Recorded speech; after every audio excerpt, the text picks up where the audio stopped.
Au nom de Jésus-Christ, Amen. Mettons-nous assis, bonne écoute. Merci beaucoup, Papa Mouma. Merci beaucoup à tout le monde. Est-ce que nous pouvons encore acclamer notre Dieu? Alléluia. C'est une joie d'être dans la présence du Seigneur. Nous vous disons bienvenue, bienvenue à ceux qui sont nos amis qui sont à l'extérieur, bienvenue à ceux qui sont en ligne. Nous disons bienvenue dans la présence du Seigneur pendant que nous voulons écouter la parole. Tout à l'heure, avec la chorale, nous avons chanté que nous jetons nos couronnes devant le trône. Ça signifie que nous sommes tous des rois et des reines. Parce que tu ne peux pas jeter la couronne que tu n'as pas. Nous jetons nos couronnes, nous jetons tout ce que nous avons devant Dieu. Mais la question que nous devons nous poser, est-ce que nous portons des couronnes? Parce qu'il faut avoir une couronne pour la jeter. Et pendant que nous chantions, je réfléchissais, nous disons que Dieu est le roi des rois. Il est le roi des rois. Donc, toute le fois que tu deviens roi dans un domaine quelconque, tu élargis la possibilité de Dieu d'être roi des rois. Nous tous ici, si nous sommes des rois et des reines dans des domaines, notre Dieu sera le roi des rois, parce que nous lui avons donné cette opportunité d'être le roi des rois. Donc chacun d'entre nous a la responsabilité de devenir un roi et une reine. Dis à ton voisin, s'il est homme, tu dois devenir un roi. S'il est une femme, tu dois devenir une reine. C'est une obligation, parce que si tu ne le fais pas, Dieu ne va pas être le roi des rois. Ou le roi, il va être le roi de quels rois qui ne sont pas rois. Parce que nous vivons dans un monde globalisé, un monde compliqué, et nous sommes en train de parler de nouvelles technologies. Vous allez trouver qu'il y a des rois qui contrôlent les entrées dans ce monde, qui contrôlent les accès aux technologies, les accès aux ressources. Ce sont des rois. Et si nous ne sommes pas là pour être des rois, Jésus ne va pas être le roi des rois. Parce qu'il faut qu'il y ait des rois qui lui ont donné cette permission d'être le roi des rois pour qu'il soit le roi de la technologie. Alors si la technologie est contrôlée par quelqu'un qui ne reconnaît pas Dieu comme son roi, il ne va pas être le roi des rois de la technologie. Alors, si l'église n'est pas dirigée par un pasteur qui est roi, Jésus ne va pas être le roi des rois de cette église. Quand nous devenons des rois dans les domaines dans lesquels nous sommes, que ce soit la médecine, la musique, l'art, nous élargissons le royaume de Dieu et Jésus devient le roi des rois. Nous avons l'obligation tous d'être des rois et des reines. Et quand nous viendrons ici chanter, nous jetons nos couronnes, nous saurons qu'est-ce que nous sommes en train de jeter par terre. Parce que si nous n'avons pas de couronne, nous n'avons rien à déposer devant son trône. Alléluia. Ça, c'était juste un pont entre ce que nous avons chanté et ce que nous voulons dire très rapidement aujourd'hui. Alors, nous sommes dans une série d'enseignements sur l'utilisation des nouvelles technologies de l'information et qu'est-ce que nous pouvons faire et comment nous pouvons vivre, nous, en tant que chrétiens, dans ce monde. Quelle est la sagesse que nous pouvons appliquer dans ce domaine des technologies? Vous allez remarquer que le monde a changé. Les enfants naissent, ils grandissent, ils naissent dans de nouvelles générations. Ils ont de différentes habitudes. Et parfois, ceux qui sont beaucoup plus âgés, ils ont peur de leurs enfants. On ne sait pas ce qui va arriver à ces enfants. Et si vous rentrez derrière, vous allez trouver que leurs parents aussi avaient peur d'eux. Parce qu'ils pensaient que ces enfants, en tout cas, ils sont dans une génération perverse. Si vous allez à nos grands-parents, leurs parents aussi avaient peur d'eux. Parce qu'ils disaient, en tout cas, ces enfants sont en train de grandir dans une génération. Nos enfants aussi vont avoir peur de leurs enfants. Parce qu'ils vont vivre dans une génération qui sera très différente. Parce que nous-mêmes, nous avons maîtrisé notre génération. Et nous sommes en train de voir les technologies qui sont proposées à nos enfants. Nous avons peur pour eux. Mais nos parents aussi ont eu peur pour nous. Nos enfants auront aussi peur pour leur progéniture. Mais il y a une sagesse que nous pouvons tirer à travers l'histoire de l'humanité, qui a conduit les générations passées, qui va nous conduire et qui va conduire les générations à venir.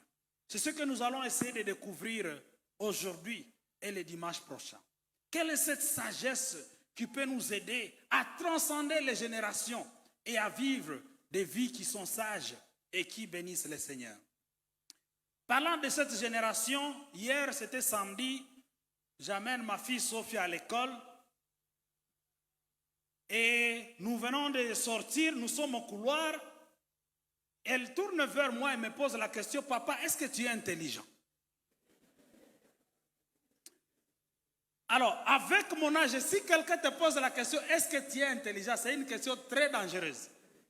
Parce que tu ne sais pas ce que la personne pense avant de te poser la question, est-ce que tu es intelligent? C'est soit tu as fait une bourde, tu as fait une erreur grave, et la personne veut te prouver que Haouna Akil. Alors ma fille me pose la question, papa, est-ce que tu es intelligent? Directement, mon cerveau commence à faire le scénario. Ok, elle a 8 ans.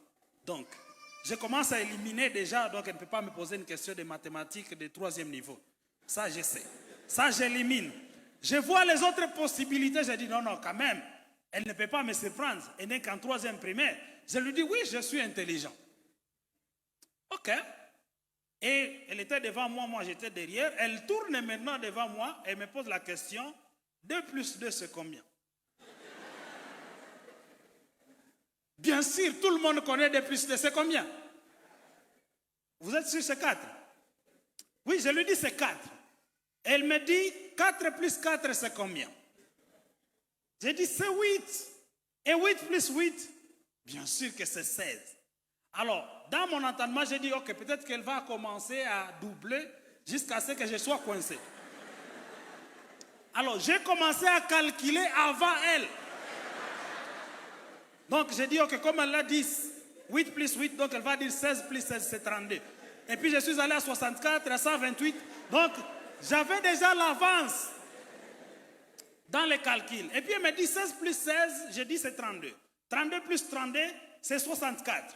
Alors, je me préparais à donner 128. Elle change la question.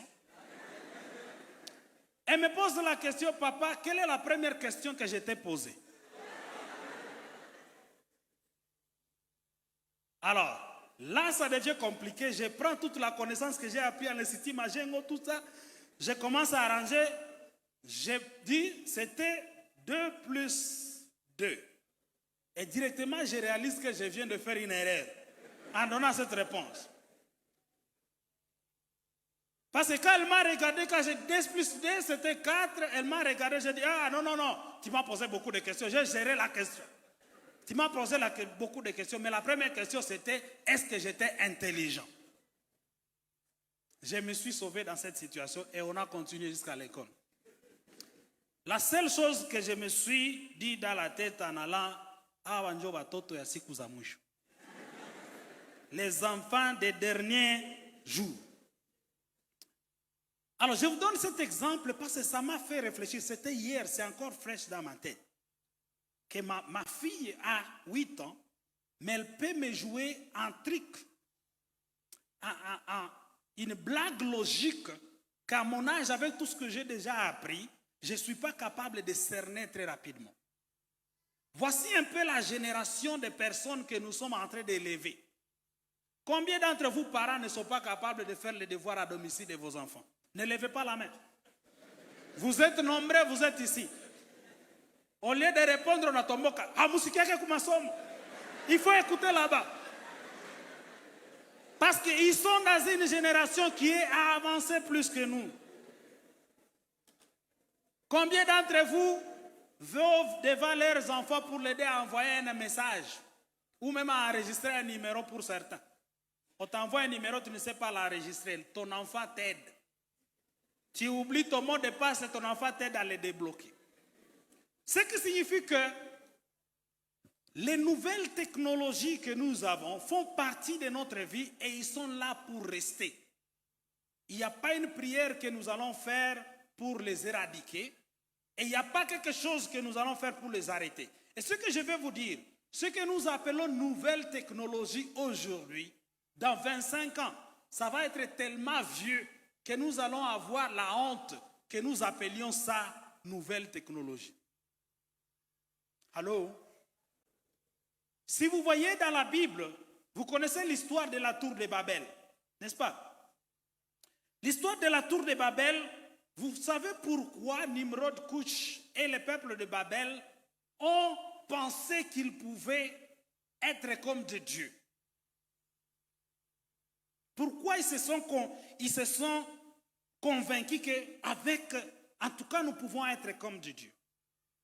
Si vous lisez la Bible, vous allez trouver qu'ils ont découvert un moyen de faire des briques avec des bitumes. Allô? Juste être à mesure de produire des briques convainc le peuple de Babel, briques. Donc pour eux faire une brique, une maison en brique, était tellement une grande technologie qu'ils se sont dit, nous allons construire une tour qui va aller jusqu'à atteindre Dieu. Des briques. Si quelqu'un aujourd'hui t'a amené une nouvelle technologie qu'il a fabriqué des briques, toi tu vas dire quoi? Mais la fabrication des briques était suffisante pour convaincre le peuple de Babel qu'ils étaient arrivés au niveau de Dieu. Allô? La première personne qui a fait la première appel, le premier, moi tout, appel téléphonique. Ok, on ne va pas se tuer sur l'article. Celui qui a appelé pour la première fois au téléphone, on l'a enregistré que cette personne a été la première à appeler sur un téléphone. Il est dans les livres. Tu as déjà fait combien d'appels? Ce qui signifie que ce que nous appelons nouveau, dans quelques années seulement tellement ancien que nous pouvons avoir honte d'avoir appelé ça nouveau. Mais il y a une sagesse qui n'a pas changé à travers les âges. Il y a une sagesse qui a accompagné l'humanité. Et pourquoi nous avons cette sagesse? C'est parce que nous avons la Bible. La Bible, c'est un livre qui constitue 66 livres. C'est toute une bibliothèque, 66 livres, qui a été écrit par 40 auteurs, 40 différents auteurs. Bien sûr, parmi ces 66, il y a des livres où on ne connaît pas les auteurs. Donc, disons 40 auteurs et autres. 66 livres. Mais vous savez ce que beaucoup de gens ne savent pas? La Bible a été écrite pendant une période de 1500 ans. Le premier livre de Job qui a été écrit chronologiquement et le dernier d'Apocalypse, entre Job et Apocalypse, il y a 1500 ans. Ne me demandez pas pourquoi je ne dis pas Genèse. Ok? Job, chronologiquement.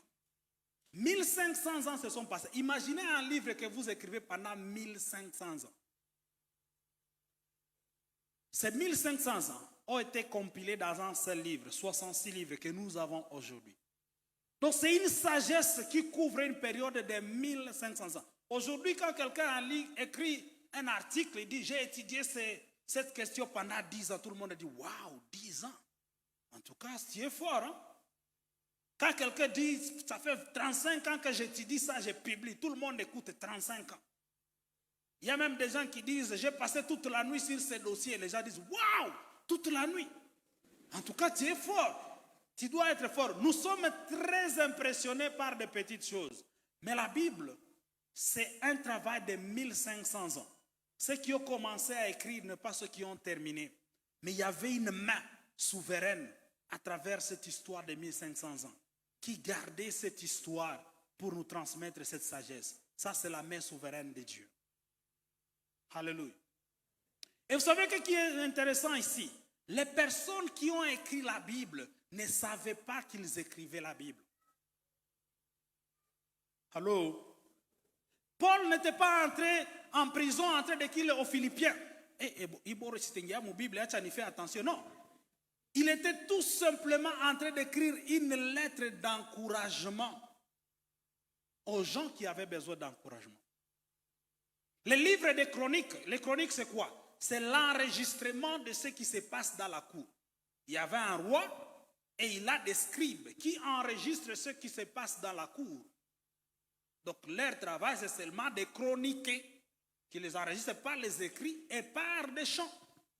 Et c'est comme ça que nous avons un chronique et des chroniques. Donc, leurs efforts n'étaient pas d'écrire un livre spirituel, c'était seulement de documenter ce qui s'est passé autour d'eux.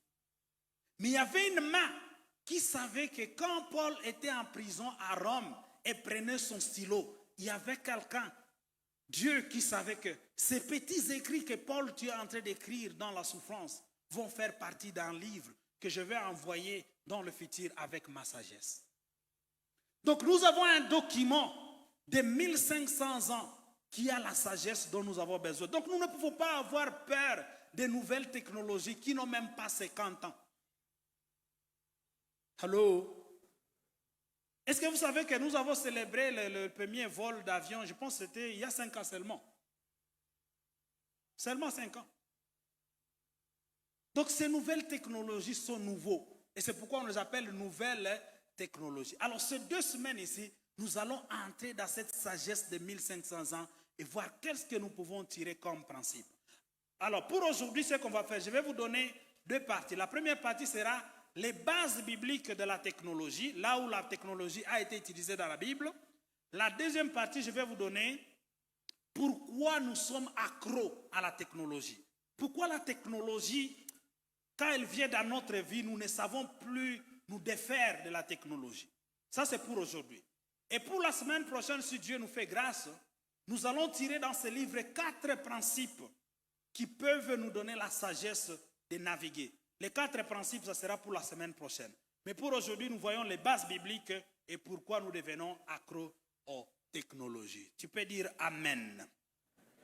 Demande à ton voisin s'il est encore avec nous. Vérifie seulement. Il est là? Ok, cool.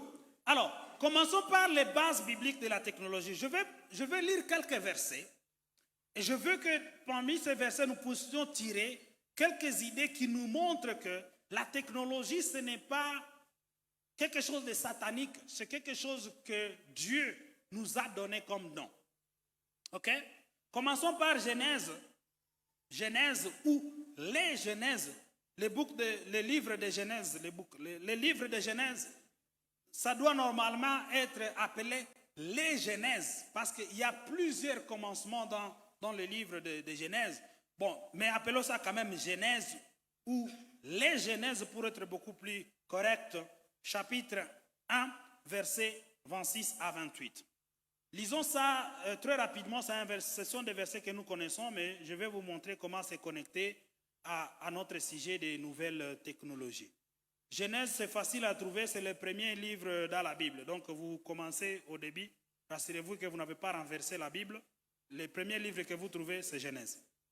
Ok, Genèse chapitre 1, versets 26 à 28. La Bible dit, « Puis Dieu dit, faisons l'homme à notre image, selon notre ressemblance, et qu'il domine sur tous les poissons de la mer, sur tous les oiseaux du ciel, sur tous les bétails, sur toute la terre et sur tous les reptiles qui rampent sur la terre. Dieu créa l'homme à son image, il les créa à l'image de Dieu, il les créa l'homme et la femme. 28. Dieu bénit et Dieu leur dit, soyez féconds, multipliez-vous sur la terre et l'assujettissez. Et dominez sur les poissons de la mer, sur les oiseaux du ciel et sur tous les animaux qui se meuvent sur la surface de la terre. C'est la parole du Seigneur. Je vous ai dit que le livre de Genèse, nous pouvons appeler ça les Genèses, les commencements. C'est le livre qui nous donne pour la première fois comment les choses sont faites. Parmi les commencements que nous voyons dans la Bible, dans la Genèse, dans les Genèses, c'est que Dieu aussi, ses présences s'introduit dans l'histoire. Allô? Dieu s'introduit dans l'histoire et il s'introduit en tant que créateur. Au commencement, Dieu créa. Donc la première image que Dieu nous donne de lui-même, ce n'est pas la miséricorde, ce n'est pas l'amour, ce n'est pas la compassion, mais c'est quoi? La création. C'est le créateur. Donc Dieu, à l'introduction de Genèse, ne veut pas que nous le connaissions comme un Dieu d'amour, mais comme un Dieu créateur. La Bible ne dit pas le Dieu d'amour créa, elle dit au commencement, Dieu créa. Donc si vous lisez seulement les chapitres 1 et 2 de Genèse, et on vous demande qui est Dieu, la seule réponse est qu'il est créateur. Et c'est ça l'introduction. Et c'est ça, c'est très important parce que quand la chose apparaît dans la Bible pour la première fois, ça nous donne un exemple de ce qui est important. Donc pour Dieu, il veut s'introduire dans l'histoire comme créateur, avant toute autre chose. Pourquoi cela est important? Parce que maintenant, quand il dit au verset 26, faisons l'homme. Ici, quand Dieu dit faisons l'homme, vous remarquez qu'il parle au pluriel. Faisons l'homme. Parce qu'il utilise son nom pluriel Elohim. C'est le nom Elohim que Dieu va utiliser ici. Elohim va agir. C'est le nom pluriel de Dieu. Et il dit, parce que c'est le nom pluriel, nous quand ça vient en anglais, en français, nous disons faisons.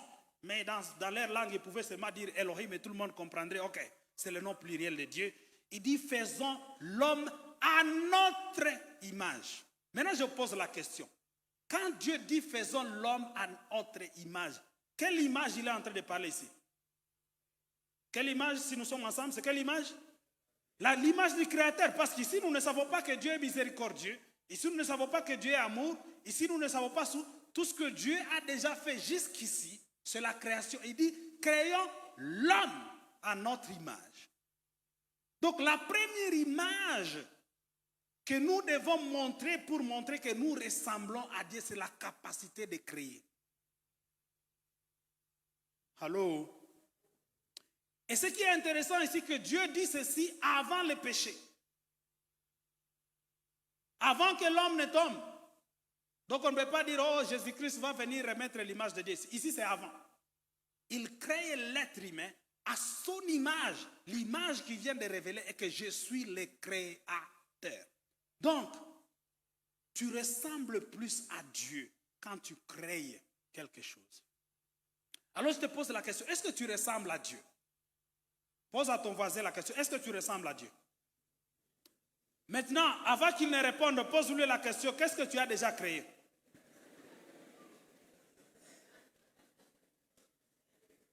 Allô? Pourquoi il est important de comprendre ceci? Il dit, faisons l'homme à notre image et à notre ressemblance. Elle dit, et qu'il domine sur tout ce que nous venons de créer. Il y a deux choses que nous voyons dans ce texte de Genèse. Dieu crée l'homme comme créateur, mais en même temps, dans le même verset, il le met au-dessus de la création. Vous regardez ces deux temps. Le premier temps, il crée l'homme à son image comme créateur, co-créateur avec lui. Mais il dit, toi, tu ne fais pas partie de la création de la nature. Je te mets dans l'ordre de ce que j'ai créé. Je te donne la position supérieure. Tu dois dominer sur tout ce que j'ai créé. Donc, si la création te domine, tu n'es pas à l'image de Dieu. Allô? Ou qu'il y en a toute création à dominer. Donc, tu n'es pas à l'image de Dieu. Parce que pour être à l'image de Dieu, il faut créer, mais il faut être au-dessus de quoi? De la création. Parce que Dieu dit, et que cet homme que nous venons de créer domine sur tout ce que nous avons créé. Et il cite quelqu'un de ces œuvres. Donc je suis en train de construire ceci pour vous montrer les bases bibliques pour lesquelles nous ne devons pas avoir peur de création et de nouvelles technologies, et pour comprendre notre positionnement par rapport à tout ce qui peut être créé par l'homme. Tout ce qui peut être créé par l'homme montre l'image de Dieu. C'est une célébration de l'image de Dieu. Mais en même temps, Dieu nous rappelle, tout ce qui est créé, tu dois le dominer. Allô?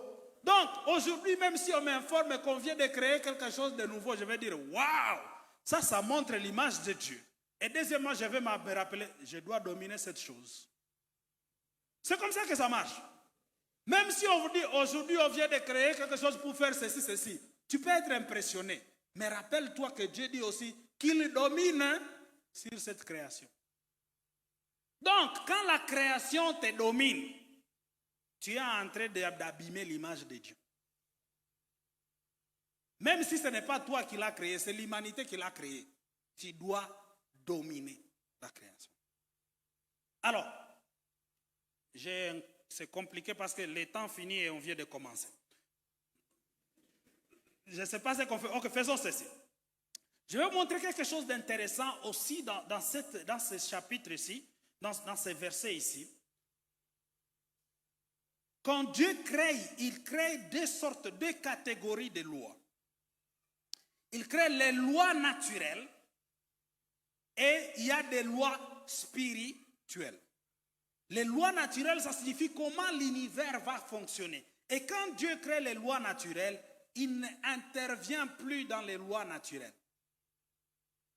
C'est seulement pour quelques exceptions que nous trouvons dans la Bible, et ça peut être compté sur le bout des doigts, où Dieu intervient pour stopper les lois naturelles. Mais en général, quand Dieu a déjà créé les lois naturelles, il n'intervient plus dans les lois naturelles.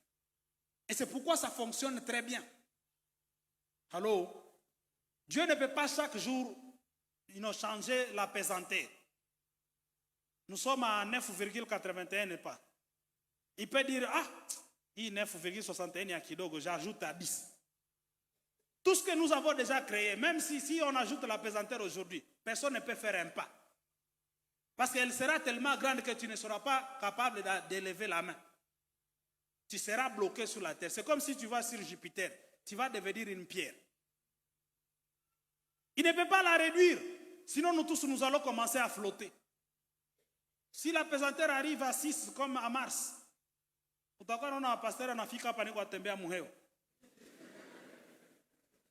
Dieu ne peut pas faire ça.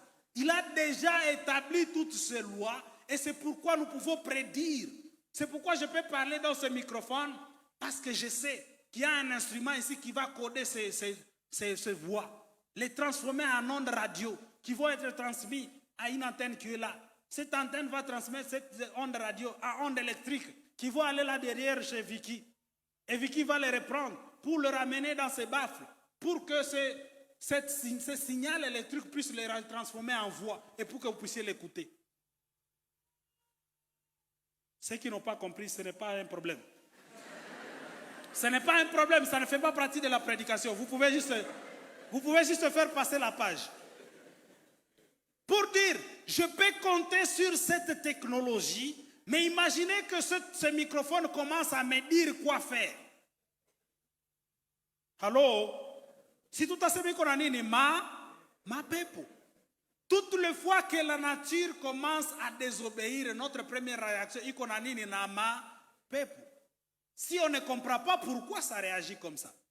Et c'est pourquoi beaucoup de tribus animistes sont restés derrière dans la technologie, parce que quand ils ne comprenaient pas la nature, leur explication c'était ni ma pepo. Mais ceux qui se sont posé la question, non, ça c'est la nature. Nous devons dominer la nature, nous devons comprendre pourquoi ça agit comme ça. Ils ont fait des découvertes. Et c'est ce que nous appelons nouvelle technologie. Je vous donne une information. Est-ce que vous savez que votre téléphone que vous avez et tout ce qu'il utilise comme technologie existait quand on a créé Adam et Ève? Les ondes de radio étaient là, les minéraux étaient là. Tout ce que vous utilisez aujourd'hui existait, mais nous n'avions pas la connaissance de les transformer en quelque chose d'utilisable que nous avons aujourd'hui. L'Internet, la possibilité d'avoir Internet existait il y a 100 ans. Mais Christophe Colomb prenait 6 mois pour voyager. Allô? Mais nous n'avons pas la connaissance et la technologie. Donc, je vais te dire ceci. Beaucoup de chrétiens sont frustrés. Pourquoi les non-croyants avancent alors qu'ils ne prient pas? Ils prospèrent alors qu'ils ne connaissent même pas Dieu. Ils sont riches pendant qu'ils disent que votre Dieu n'existe pas. Comment expliquer que les peuples qui prient, les peuples qui cherchent Dieu restent dans la pauvreté, alors que les gens qui sont même athées puissent avancer et dominer la terre? Pourquoi? Pourquoi un pays comme le Japon, qui a 3% de chrétiens, 3% mes chers amis, est la troisième puissance mondiale au monde? Comment un pays comme la RDC, qui a 85% de chrétiens, et qui parle la langue, et qui prie et qui gêne, soit dans l'état actuel que moi et vous nous connaissons? C'est à cause de ces versets ici de Genèse. Quand Dieu a créé les lois de la nature, c'était des lois naturelles. Ça n'a rien de spirituel. Ça signifie tout celui qui obéit à ces lois naturelles, la nature doit obéir à lui. Et c'est Dieu qui a établi ça. Donc, tu n'as pas besoin de croire en Dieu pour être riche. Tu n'as pas besoin de croire en Dieu pour être un grand scientifique. Tu n'as pas besoin de croire en Dieu pour être intelligent. Tu n'as pas besoin de croire en Dieu pour créer quelque chose. Parce que cela, Dieu l'a déjà permis dans Genèse, en créant les lois naturelles avant le péché. Allô? Je pose une question. Si vous voulez prendre l'avion Goma-Kinshasa, disons avec CA, on vous amène 2 personnes, on vous dit, ok, vous allez prendre cet avion. Nous avons celui-ci, c'est un pilote. Il a déjà fait l'exercice sur ce A320 pendant autant d'années. Il a la certification, voici son diplôme et l'école là où il a étudié. Pendant 10 ans. Et on vous présente quelqu'un d'autre. Celui-ci, il est spirituel, il a prié pendant 10 ans, il a gêné et il prie en langue. Et on dit, monte dans l'avion, qui est-ce que tu choisis qu'il puisse te conduire? Combien d'entre vous vont choisir l'intercesseur? Alors dites-moi, pourquoi vous n'allez pas choisir l'intercesseur? Parce que vous savez que les lois de la nature fonctionnent et qui n'ont pas de regard sur ce que vous êtes spirituel ou pas. Ça s'en fout. C'est pourquoi si tu pries, tu tombes sur un bâtiment, tu vas mourir. Tu es chrétien, on te fusille, tu meurs. Quand il y a des crépitements de balles, mes chers amis, il faut dormir par terre. Tu vas mourir si tu ne le fais pas. Parce que la balle obéit aux lois de quoi? De la nature. Dormez par terre, va sous le lit, va coucher que vira bangali.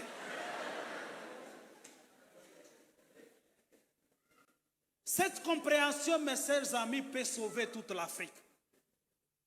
Nous avons une mauvaise compréhension en pensant que le spirituel peut être transformé en quelque chose de physique demain. Non, ça ne marche pas comme ça. Dieu a créé les lois de la nature. C'est pourquoi tout le monde qui obéit les lois de la nature, les lois de la nature doivent obéir. Les pilotes qui conduisent obéissent les lois de la nature. S'il fait l'erreur seulement de dire, ah,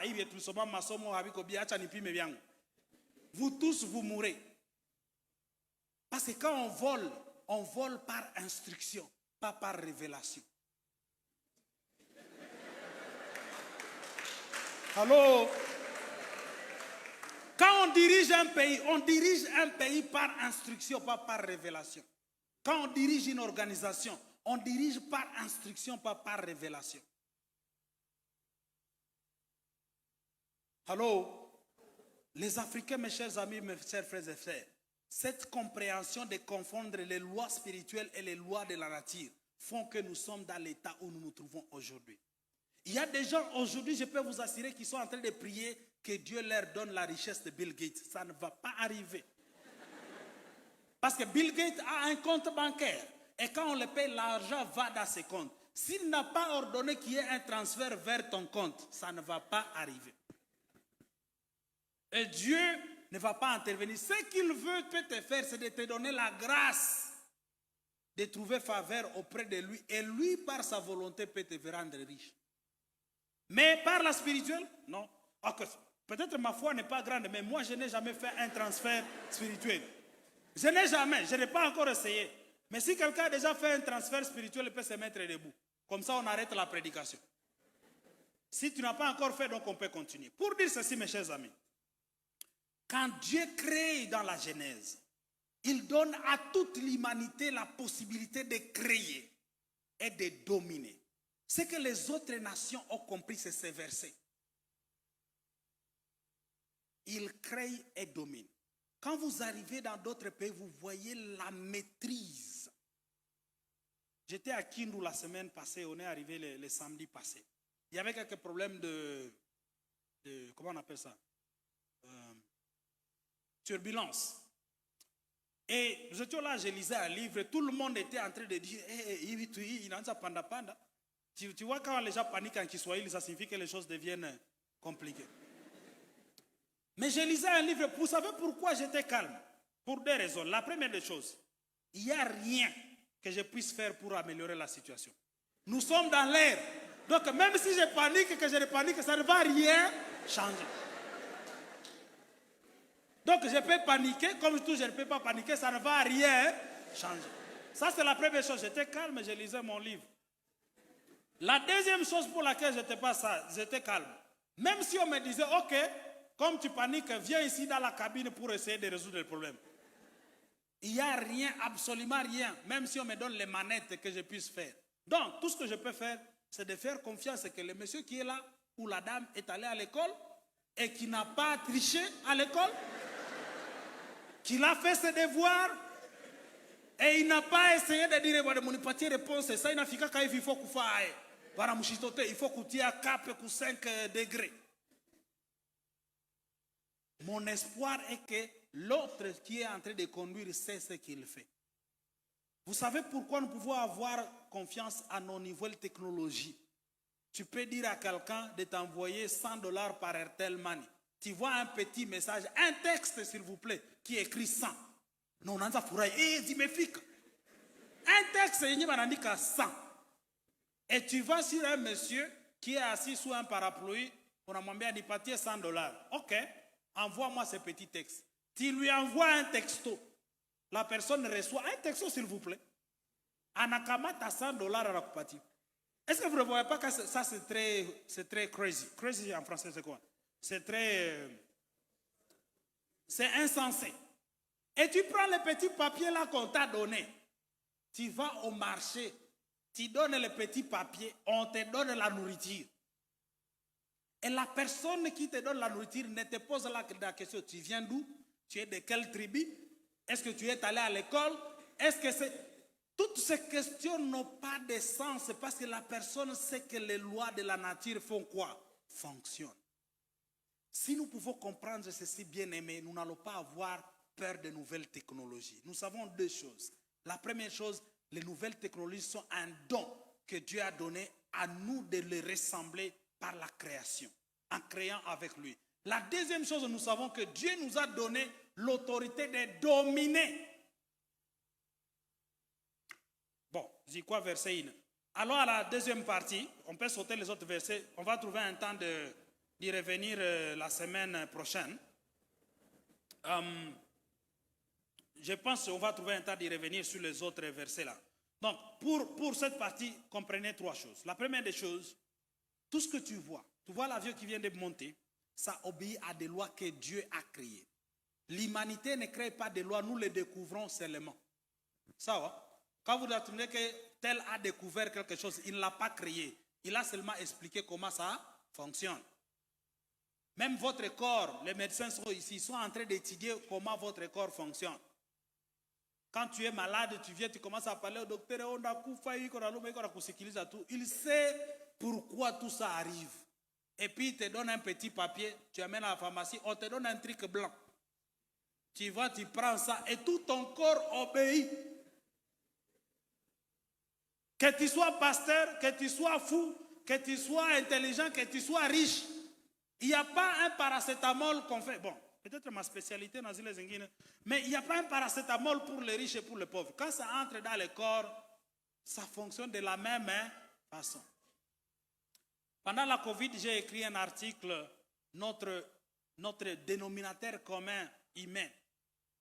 La Covid nous a rappelé que nous sommes tous des dénominateurs communs. Parce que quand le virus vient, il ne va pas décider, ou ni américain, ou ni chinois. Et à la frontière à Congo, moi je ne vais pas traverser, non. Le virus voit un être humain, il voit ça, c'est un porteur, c'est la nourriture. Il a. C'est tout. Pas de miracle. Oh, les autres versets là, je peux vous les citer comme ça, vous pouvez les lire en préparant pour le dimanche prochain. Pour ceux qui écrivent, vous pouvez écrire Exode 31, 1 à 16, c'est l'histoire de Bézalel. Vous pouvez écrire 2 Chroniques 26, 15, l'histoire de Osias. Si vous pouvez lire tous les chapitres 26, ça peut être bien.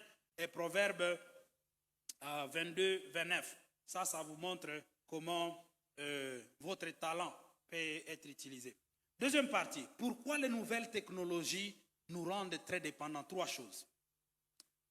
La raison pour laquelle nous sommes dépendants des nouvelles technologies, est-ce qu'ils ont été capables, sur tous les téléphones, de combiner 3 choses? Et ces 3 choses rendent les nouvelles technologies irrésistibles. La première des choses est qu'ils ont facilité la vie et le travail. Allô? Les nouvelles technologies viennent pour faciliter la vie et le travail. Je ne peux pas imaginer ma vie sans mon smartphone. Je ne l'avais pas avant, mais maintenant que je l'ai, tout ce que je fais comme travail est là. Si vous me payez, l'argent va venir là-bas. Si je veux payer quelqu'un, ça va sortir de là. Préparez cette prédication là-bas. Ce qui signifie que les nouvelles technologies viennent résoudre un problème réel. Et c'est pourquoi ça devient une partie de notre vie. Faciliter le travail et faciliter la vie. Combien d'entre vous, si vous avez 1000 francs de moto, vous pouvez décider de marcher d'ici jusqu'à Mugunga alors que vous pouvez payer les 1000 francs? Vous allez décider de payer. À moins que vous voulez réfléchir en cours de route. Mais la personne logique ne peut pas avoir l'argent. Tu ne peux pas le faire. Alors les nouvelles technologies sont venues pour être une solution à beaucoup de problèmes. Mes chers amis, vous savez pourquoi aujourd'hui, depuis décembre, nous sommes officiellement 8 milliards de personnes sur la planète, depuis décembre. C'est parce qu'il y a de nouvelles technologies qui nous permettent de vivre beaucoup, beaucoup plus longtemps, qui augmentent l'espérance de vie. Les statistiques ont été faites, ça, les nouvelles technologies, si nous vivions tous de la pêche et la cueillette, ok? La planète Terre peut avoir seulement 250 millions de personnes. Ça sera le maximum. Si on vivait seulement de la pêche et la cueillette. Imaginez ici à Gomaville que les pasteurs disent, personne ne va acheter quelque chose ici. Allez cueillir et pêcher votre nourriture que vous allez manger aujourd'hui. Combien d'entre vous vont manger? Mais nous sommes là, mais nous allons manger parce qu'il y a un système qui permet que les autres travaillent pendant que nous sommes ici. Et nous avons amené un petit bout de papier, on nous donne le fruit de leur travail et nous mangeons. Vous savez que nous comptons même sur ça pour venir à l'église. À supposer que tous les motards et les taximens décident d'aller à l'église le dimanche. Combien d'entre vous allez arriver ici? Bon, en tout cas, dimanche, kabisa ni chesom. Pas de taxi, pas de moto, pas de restaurant, pas d'hôpitaux. C'est l'église. Certains ont des véhicules, ils pouvaient venir. Combien? Peut-être la moitié de Gomaville ne pouvaient arriver ici. Combien dans la chorale, Moussibangali? Ça suffit que même en allant à l'église ou si tu es, tu comptes que pour que l'autre ne travaille pas le dimanche, pour que toi tu arrives ici. Alors, les technologies viennent faciliter la vie, c'est pourquoi ils font partie de notre vie. Et dès qu'on a introduit une nouvelle technologie, on ne peut pas imaginer notre vie sans la nouvelle technologie. Si Mark Zuckerberg décidait aujourd'hui de supprimer WhatsApp, combien d'entre vous vont marcher? Je me souviens, il y a quelques temps, Google a eu des problèmes. Je pense que c'était 30 minutes seulement qui n'étaient pas accessibles. Il fallait voir comment l'Internet mondial a été réduit de 40% à cause d'un seul site. Je devais envoyer un email qui devait partir. Il fallait qu'on a stress. Parce que quelqu'un qui a un site qui ne m'appartient même pas. Dimanche prochain, je vais vous dire pourquoi vous utilisez tous ces services gratuitement et on ne vous fait pas payer. Ne manquez pas, vous allez trouver ça intéressant. Et Je suis en train de dire ça pour vous dire ceci, mes chers amis. Cette facilité que les technologies ont apportée dans la vie, il faut que ça soit des choses qui sont très importantes dans notre vie. La deuxième chose pour laquelle les nouvelles technologies font partie de nos vies, c'est les plaisirs. Les technologies, les nouvelles technologies sont conçues pour vous donner du plaisir. Je sais que vous ne les voyez pas comme ça, mais il y a des psychologues derrière chaque couleur que vous voyez sur votre téléphone. Même le son de votre message est travaillé. Et on sait pourquoi on les donne les tons qu'il a et le niveau de volume qu'il a. Tout ça, c'est étudié. Pourquoi pensez-vous que quand vous entrez dans un supermarché, les fruits sont à gauche? Vous pensez que c'est anodin? Non, non, c'est étudié psychologiquement pourquoi on met les fruits à gauche de votre entrée. C'est étudié psychologiquement pourquoi on met les bonbons à la sortie.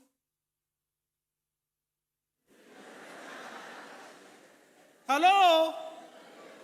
Alors, si vous me payez, je peux vous dire pourquoi. Mais c'est étudié pourquoi on met les bonbons.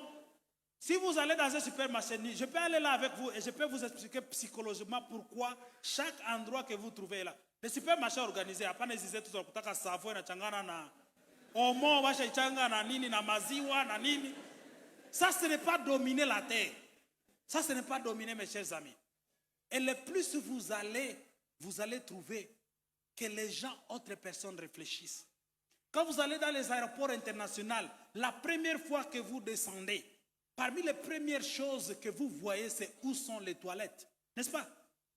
Mais en RDC, quand vous voyagez, et vous descendez de l'avion, on sait que quand on descend de l'avion, il y a des choses. Il faut aller aux toilettes. Mais ici en RDC, utalomba toilette wanakuambia enda nje kisha utapita vile unaenda 500 mètres. Et tu arrives là-bas, ça mwenyewe wafungula château. Les gens n'ont pas pris le temps de dominer la terre, de dominer tout ce qui nous entoure. Tout ça, c'est étudié, mes chers amis. Le plaisir est dans votre téléphone.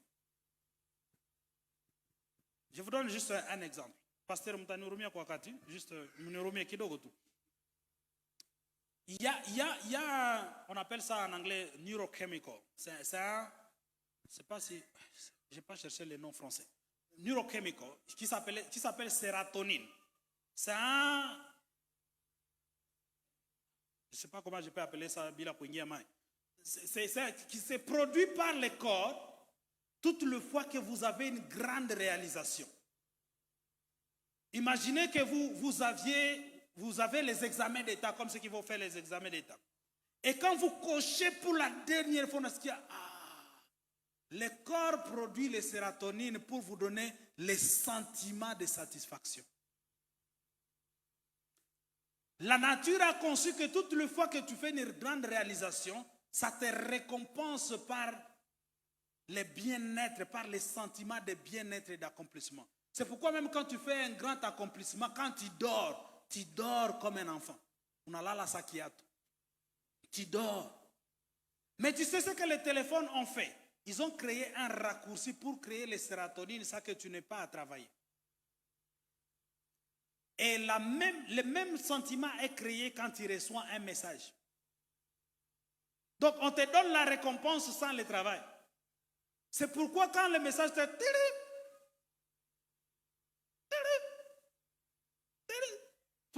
Chaque message qui entre, ça produit ces sérotonines dans ton corps. Et c'est pourquoi tu dois prendre le téléphone pour vérifier. Tout ça, c'est étudié, mes chers amis. La troisième chose, c'est la distraction. Le travail, le plaisir et la distraction. Maintenant, imaginez quelque chose où on combine le travail, le plaisir et quoi? Et la distraction. C'est ça votre téléphone. Et c'est pourquoi vous ne pouvez pas vous détacher du téléphone. Parce que votre travail est là, le plaisir est là et la distraction est là. Allô? Et tout ça, c'est étudié, mes chers amis. Je peux vous donner exemple après exemple. Tout ça, c'est étudié pour que le téléphone puisse te donner le plus grand niveau de de travail. Donc ça vous rend efficace. En même temps, ça vous donne le plaisir, l'estime. Quand tu as un Note 10 Ultra, tu le sors, tout le monde voit, waouh, Note 10 Ultra. Ça te donne de l'estime, alors que tu n'as rien fait pour le produire. Ça te donne la distraction. Avant, quand vous alliez dans une banque ou quelque part, il faut attendre, on mettait des livres et des articles à lire, n'est-ce pas? La dernière fois que vous êtes allé dans une banque, combien d'entre vous ont trouvé des livres à lire? Parce que les banques ne produisent pas ça, ça coûte cher. Ils savent que les gens sont maintenant distraits par leur téléphone. C'est pourquoi on ne met plus les écrits. Et bientôt, on va enlever les télévisions dans les endroits d'attente. Parce que quand il y a une télé, personne ne la regarde. Pendant l'attente, tout le monde est quoi? Sur son téléphone. Alors pourquoi dépenser $500 pour acheter une télé à mettre à la réception alors que personne ne va la voir? Ceux qui réfléchissent sont en train d'éliminer ces coûts-là. C'est un coût. Ils n'achètent pas la télé parce que tout le monde, il va peut-être te donner la connexion. Tu arrives quelque part, on dit nous avons la connexion. Et ça leur permet de ne pas te donner d'autres distractions. Si tu vas dans les grands hôtels 5 étoiles avant, ça se fait encore un peu à Serena et ailleurs, quand c'est une soirée, on amène une bande qui joue la musique live pour vous donner un gaiement. Mais aujourd'hui, tu vas dans un restaurant, on vous donne un QR code de connexion. On veut que tu puisses t'occuper. Et ça leur permet de gagner et d'économiser de l'argent. L'argent qu'ils pouvaient dépenser à vouloir te distraire, tu vas te distraire toi-même, on te donne tout simplement la connexion. À supposer que nous allons le faire tout à l'heure, nous donnions la connexion gratuite ici à Gomaville. À Gomaville, connexion gratuite. Combien d'entre vous vont suivre la prédication? Les gens viendront ici avec des arriérés de téléchargement. Ils viennent s'asseoir seulement à l'église, Internet est gratuit. À la Fungula, tout parle pas. Les téléchargements commencent et le suivent. Pasteur, qu'on a prêché qu'on a gagné à 20%. On prêche, on dit à l'autre part, c'est 40%.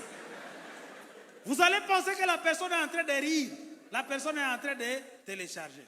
Ce que je voulais vous dire, ma démarche aujourd'hui, c'était de vous montrer deux choses. La première des choses que nous ne devons pas avoir peur des nouvelles technologies parce que Dieu les a créées. Mais il les a créées pour que nous soyons des créateurs avec lui, mais il nous a aussi établi d'être ceux qui vont dominer ces outils et pas ceux qui seront dominés par ces outils. La deuxième chose, les technologies ont s'y mettre trois choses ensemble. Et c'est pourquoi tu ne peux pas abandonner ton téléphone. Aux États-Unis aujourd'hui, il y a une crise parmi les jeunes. On appelle la crise de ne pas avoir son téléphone à côté de toi. Les gens vont même à l'hôpital pour avoir perdu son téléphone pendant 10 minutes. Parce qu'ils ont aussi combiné le travail, les plaisirs et la distraction. Certains d'entre vous, certains d'entre vous sont ici, sont en train de régler des dossiers là au quartier, pendant que tu es ici. Le travail, le plaisir et la distraction sont tous soumis dans ton téléphone. C'est pourquoi même dans le couple, si vous voulez vous battre contre la technologie, ça comprendre pourquoi. Mutakorogan. Ce n'est pas le péché, ce n'est pas Satan. C'est le travail, le plaisir et quoi? Et la distraction. Quand on veut être distrait, on prend quoi? Le téléphone. Quand on veut avoir du plaisir pour rire, on prend quoi?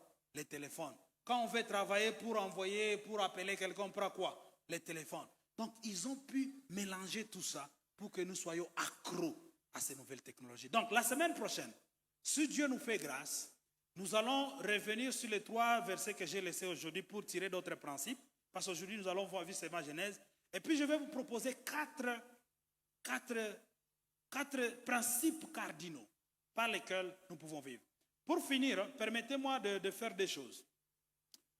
On a commencé les annonces. Donc, je vais faire une... Gershon, vous pouvez nous montrer une photo là? Une image d'un enfant. Je vais vous donner un exemple de ce que la technologie peut faire. Et puis, je vais donner une annonce par rapport à... je voulais vous montrer cette image.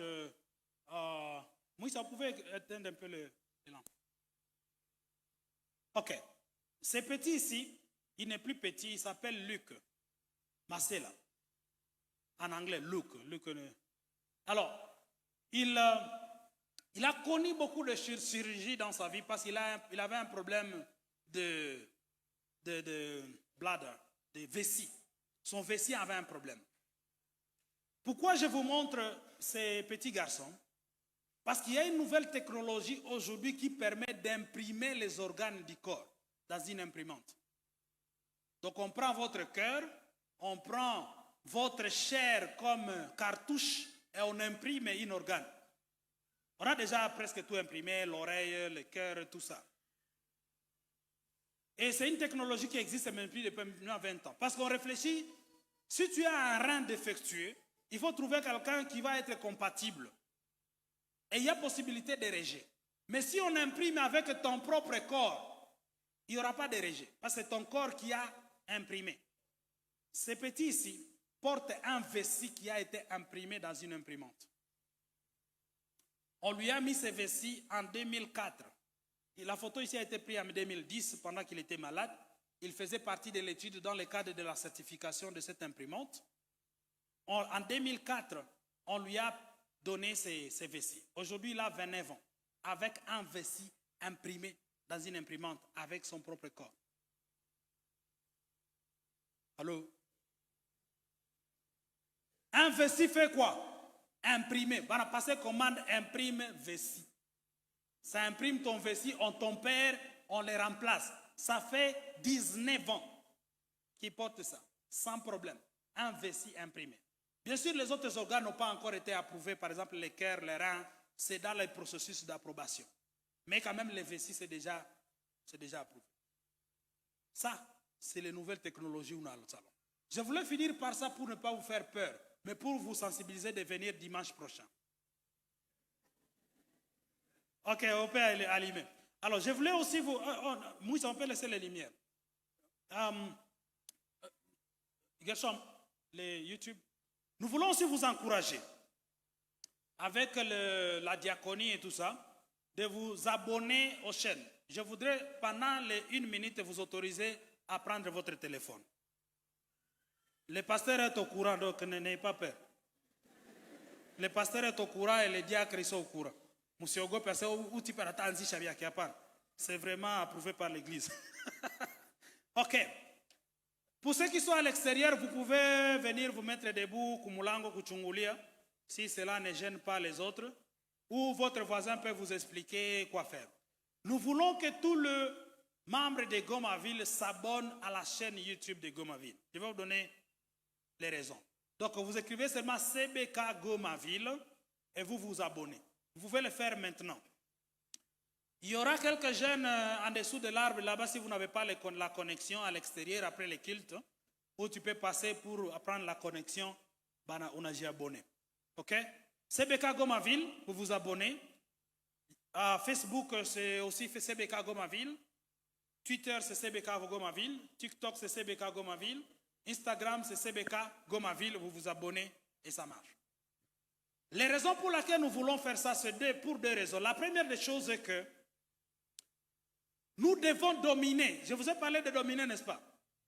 Alors, ok. Ça, c'est intéressant. Ça, c'est en direct. Hein? C'est ce que les autres qui sont à l'extérieur sont en train de voir. Alors, nous devons dominer les réseaux sociaux. Comment on va les dominer? C'est à être présent et à mettre les contenus que nous voulons que ce contenu soit là. Pour faire ça, on peut commencer par nous abonner à la chaîne de Gomaville. La deuxième raison, il y a 3 raisons. La deuxième raison est que chaque année, il y a 52 dimanches. Une année à 52 dimanches. Ce qui signifie que si tu viens chaque dimanche sans rater, tu vas écouter 52 prédications seulement dans toute une année. Mais il y a des prédications qui se font partout au courant de la semaine à travers les réseaux sociaux. Et ça, c'est une plateforme que nous pouvons utiliser pour mettre des enseignements et où aussi vous pouvez prêcher. Nous avons seulement 52 personnes qui peuvent prêcher ici. Mais sur cette chaîne, vous tous, vous pouvez être des prédicateurs et des prédicatrices. On peut vous enregistrer, vous pouvez vous enregistrer, vous nous envoyez quelque chose, nous allons poster ça là-bas après la censure. Vous pouvez aussi mettre le site de Nouvelles Semences. Nous voulons aussi que vous puissiez vous abonner à la chaîne YouTube de la Nouvelle Semence. Nous allons lancer bientôt l'album de nouvelles semences dans les mois qui viennent. Et ça va vous permettre d'être parmi les premiers à avoir ces champs, être bénis et à les partager. Alors, vous pouvez faire ça maintenant. Ceux qui ont profité pour envoyer un smiley à quelqu'un, Dieu vous voit, mais ça va. Ce n'est pas un problème, nous sommes quand même libres ici, pas de problème. Voici un peu les images qui sont là et je sais que le Seigneur va nous bénir. Alors, la semaine prochaine, on va expliquer la démarche, pourquoi il est important que vous puissiez vous abonner et comment la paroisse va profiter du nombre de nos différents abonnements. J'ai vérifié hier, nous étions à 816 au niveau de la chaîne YouTube. Donc, il faut qu'on ajoute, il faut qu'on soit plus que 800 quelque chose. Alors, sinon, que l'Éternel vous bénisse. Je voulais vraiment demander pardon à vous tous et au pasteur pour avoir pris beaucoup de temps. En tout cas, mon Urumi. Que l'Éternel vous bénisse. Allez et dominez les technologies.